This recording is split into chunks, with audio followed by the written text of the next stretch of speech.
Welcome to the Nightly Rant with your hosts, Mike and Torya. This is the show where we examine society from a sarcastic point of view. If you like insane conversations, this is definitely the show for you. Let's get into today's topic. YPN people, I don't know about you, but I love helping out a friend. That's why I want to shout out my friend Brian Little and his podcast, Your Favorite Blockhead. This is the only show that manages to weave together peanuts and MMA into one heck of an amazing podcast. You can find Your Favorite Blockhead wherever your favorite podcasts reside and at yourfavoriteblockhead.com. Do me a huge favor and listen to Brian's show. You'll be entertained and you'll help out a friend. Now, as I said, let's get into today's topic. Why are you laughing over there like a lunatic? Because you're a psychopath. What makes me a psychopath? Your countdown to starting the podcast. You sang it. You serenaded the gnats outside. Something wrong with that? I'm not allowed to sing it if I feel like it. It just makes me laugh, Dingle Dangle. All right. Well, you know what makes me laugh? Mama's boys. Mama's boys. They make me laugh. So here we are for another episode of the Reality Rant. I'm in love with a mama's boy. Oh my God, are they ever? So Shekeb was like the most prominent person in this episode. Like the episode is mostly about Shekeb and his drama. And boy, is there drama. So we talk about him last. Yeah. Who's first? I think the second worst is Justina and Jason and Nanette. Okay. So that would mean that once again, the least worst. I won't say the best because they're still not that great. They're still awful. But Stephanie, Mike, and Liz, we can talk about them first. So their interaction in this episode actually seemed to go, like in person anyway, pretty well. Except that he says, I'm going to have the chicken parmesan. No, he's not. He's going to have the salmon like me. And wilted spinach. The wilted spinach, please. Because wanting a chicken parm means shove a pink fish in my mouth and cover it in the most nasty green vegetable in the entire universe. Right. Exactly. It's like, yeah. It's like, where does she get off doing that? But the problem is he lets her do it. Well, and he was making faces at the girlfriend like, oh, she's so crazy. But he still lets her do it. He still did what she said. She could have been like, bitch, nah, I'm having the chicken parm sub. Yeah. But he didn't because he's a mama's boy. A mama's boy. And like Stephanie, which is the girlfriend, she had planned a ski trip. And, Mike's excited to go on this ski trip. And right away, Liz is like, well, I think it's just to take Michael away. Which is super weird. Like weird and selfish and just like clingy and like scary. Sorry, Liz, your grown-ass son, he's supposed to grow up and go get a real life. Exactly, at some point. And then they show us Stephanie opening up to her friend. Which is interesting because it's actually his friend that now likes her better. Yes. And she tells the friend how he's so different around his mom that he becomes like a little boy. And she said he's a big macho man when he's not around his mom. Right. So like stark difference. And then mom calls every day to make sure the son wakes up. Yep. And then she's explaining to her friend how the little shopping trip that we talked about previously with the mom upset her because she couldn't understand why was mom there for her birthday present. Right. And why was mom getting input into her birthday present? Why was mom interfering in her birthday present? I mean, why it was like mom getting a present when she right, was and then mom got a present too. It made 0 sense at all, like 0 sense. So that was what I've got on Stephanie, Mike, and Liz. I think that it's still so weird to me how close these people get. It's just weird to me. Yeah, they're kind of freaky. I don't really like them at all. It's like I have people that I care about that are, out and about, and I would not be clingy to them like that. That's just like, no. There are people you care about who are out and about. People, yeah, they're doing their thing places, and I don't see them as often, and it would be easy to be a clinger like that, but you can't. You have to support them by supporting them, not by, I'm gonna hover over top of you. It's a really important distinction that people don't make. Helicopter moms are supposed to go away. Yeah. When you turn 30. Yeah. Well, yeah. You would hope, right? But then that's pretty much all I've got on them. You got anything else on them? No. All right. Well, then let's talk about Justina, Jason, and Nanette. They were pretty tame. Mostly just discussing how she doesn't like where they're living because she misses her family. Which is fair. Them kind of being propositioned to move. Yes. By his job. Yes. And then he's afraid to tell his mom. And what's really weird, because she's cuckoo dough crazy. Well, what's weird too is he says it's going to be hard to leave his mom. I don't know. It's weird. Well, yeah, you know what? There's I'm moving across the country or continent in my case. Uh-huh. I'm going to miss my mom and I don't particularly want to leave her. Uh-huh. And then there's what he's all about. Where he's not having his mommy is like not having his security blanket. 100%. That's what I'm saying. It's not healthy. I mean, it just isn't. And then how weird is it that the mom and Jason get a couples massage together? Well, I was trying to figure out if it was weird or not because I get it. If you're spending time with your mom, why wouldn't you get a couples massage? You pay 40% less and you get two. And you can chit chat while you're doing it. And I was like, I don't know if this is weird or not. Because, I understand daughters do that with their moms, but not, I don't know, sons. Well, that's the thing I struggle with. But then, no, I got a clear answer. The people who work at the spa were never seen this shit before. This is weird. But that doesn't make it wrong. No.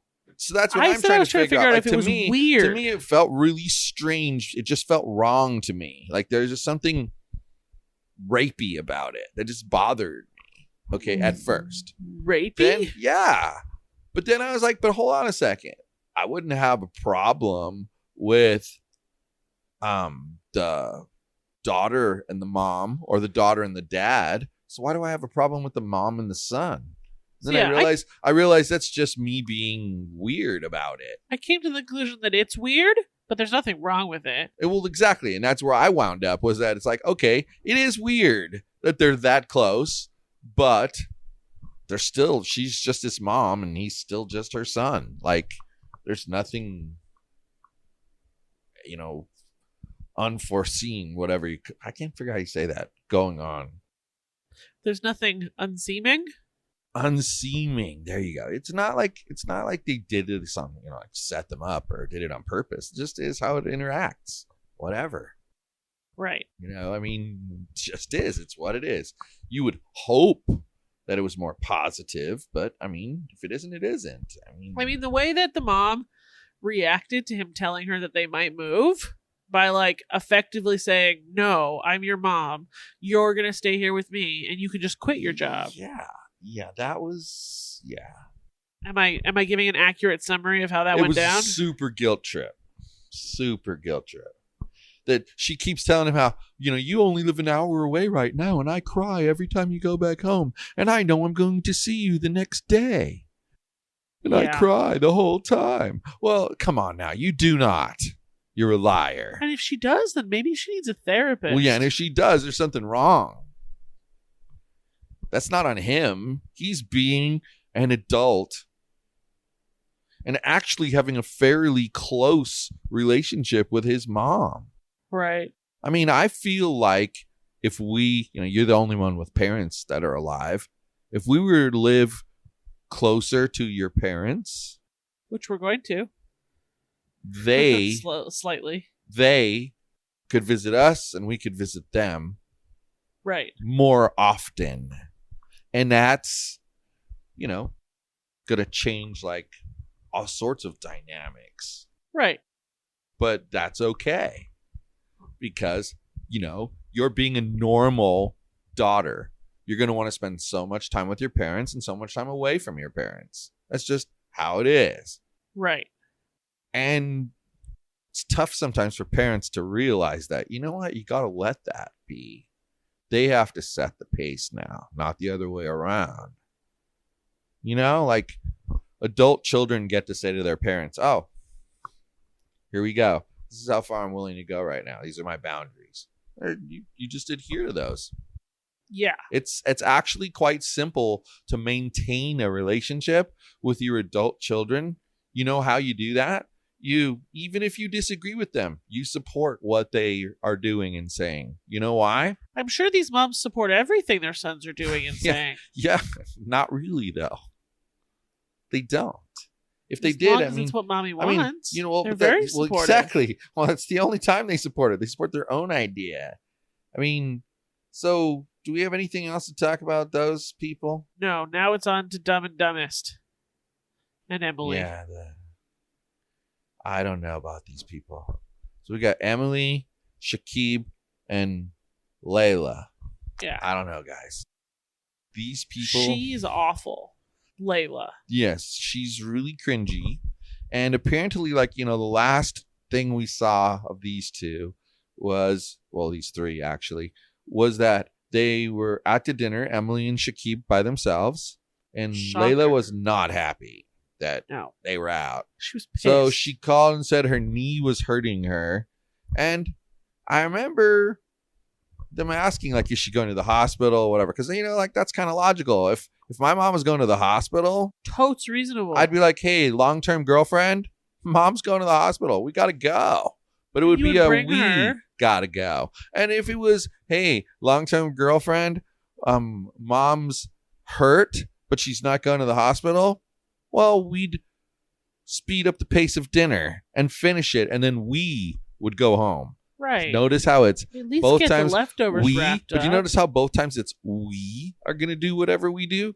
It's not one person choosing, and that's what the problem is with this couple, is that mom Right. wants everything mom's way. You know, she tried to tell him when he told her that he was going to dinner on Valentine's Day with his girlfriend Emily. She tried to guilt trip him out of it by telling him how sad it was making her and how she was going to cry and take me home now. Just take me home. Like, she was so, whoa, over the top. So there was nothing wrong with her knee No. because he rubbed it for like 2 minutes and she felt better. Yeah, exactly. Nothing wrong. Exactly. What was wrong with her knee was she was pretending there was a problem so he'd have to come home. But then Dum Dum takes the girlfriend out shopping and she thinks it's an apology shopping trip because he bailed on her. But really it was his ploy to get her to buy a gift for his mom so that maybe his mom would stop hating her so much. Yeah. And she did. She bought a gift. Yeah, they talk all about mom's birthday. And then the interesting thing is, at the end, he tells her that he's going to spend less time with his mom and more time with Emily. I Right. found that really I don't interesting. believe it at all. I don't believe it either. I don't believe it even for a second. So then cue the birthday party, which was the biggest piece of drama in this entire episode. And the mom is like all happy and she loves her cake and she's like making weird wishes with her son. She made him cut the cake with her. Yeah. They held hands and cut the cake like Well, a she held married hands couple. with the other dude too. Wow, so weird. But yeah. And then she ate the cake and she loved the cake. And then Emily He fed shows up. the cake to her. And she fed it to him. Like, come on. And then, yeah, Emily came and she was all nervous, naturally. But being so nice and sweet and being like gave her super the nice, gift. Exactly. And then the mom was like such a bitch. I'm sorry. That's the word I have to use. His mom was a bitch to Emily. Well, she gives like Emily. she started like pouting and she wouldn't look at anybody. And then when Shekeb was like, "Yo, Emily picked out the cake just for you, and you loved I it don't so need much," this anymore. And she like tossed it off to the side. Poor cake almost went sliding. It was almost a waste of a good cake. She even told Emily that to her face that she's annoying. She told her she's annoying. And told her to get out of her house. What the hell, man? Take your gift and get out of my house, actually. Yeah, take your gift and get out of my house. I'm mortified by those people. I am. I'm mortified by them because it's such a train wreck. And I think it's a train wreck in part because he allows the mom to act that way. Well, like, there should be consequences for acting like a little petty toddler. And he's not giving her the consequences for acting like a little petty toddler. He's just letting her be. You're right. Psycho. No, you're right. And that's exactly what I'm saying is he's kind of playing the game of, I'm going to tell Emily one thing and I'm going to tell her how strong I'm going to be. And then I'm going to tell my mom something different, which is how weaker I'm going to be. Like you can't do that. You have to pick a spot and be consistent with it or you're going to piss people off. Yeah. In this case, probably both people. No, as soon as the Emily dumps him, the mom will be happy. Well, and you ask yourself, well, why? Why doesn't she leave him? And I would have to say, I think that she genuinely loves him. And she's come to, accept that mom is a necessary evil to that relationship. And so, to me, any, sassiness or bitchiness that goes from Emily to Leila is kind of deserved. Well, after that little display of junk, for sure. It's kind of deserved. At this point, try to avoid the confrontations, but if they happen, let them happen. Be real about it. Don't hold back. I was shocked the mom treated her that way in front of guests. Yeah. Like random peeps. Yeah. That we hadn't seen before. Yeah. So, it gives you this different, different feeling. Man, it's holy poop. She's, going off in front of these people, these random weirdos, that who the hell are they anyway? They were their neighbors. They were there for her birthday party. Interesting though, right? Why she chose then to go off is beyond me, but she did her thing and I don't know, it's not even that difficult to know. She did her thing. She caused a buttload of drama. Yeah. Drama queen. That's right. Right, Bree? Oh Bree my God. yes. You have been paying attention while I've been watching Happy Endings. Subliminally. Drama! Subliminally. Anyway, that's not very good. Let's you got anything to say to wrap this up? These people, they're ridiculous. And their lifestyle's kind of gross. That's how I feel. And and the thing is, that's what we were talking about now. I remember. You said, why does Emily stay? And that's why she stays, because she loves him so much. Oh, it's not even worth it to be mistreated every 5 I agree seconds, with you. No, I agree with you. Because somehow, some way, he's the one with the unbreakable bond. I do not ever expect a child to completely disengage from a parent, ever. I would never, ever encourage that. I think that's the worst thing you can do. But I'm also not going to force the child to a depth they're not comfortable with as far as the relationship goes. You know what I'm saying? Yep. And they try to do that. They try to force the character, whatever you want to call the storyline, in a certain direction. It doesn't work. Yeah. Yeah. And on that very puzzling note, good night, everyone. Hasta la bye-bye. Thank you for listening to the Nightly Rant. If you enjoyed the show, please give us a 5-star rating on Apple Podcasts or Google Play. If you didn't enjoy the show, please just ignore that previous request for a rating. This has been a Yogi's Podcast Network production.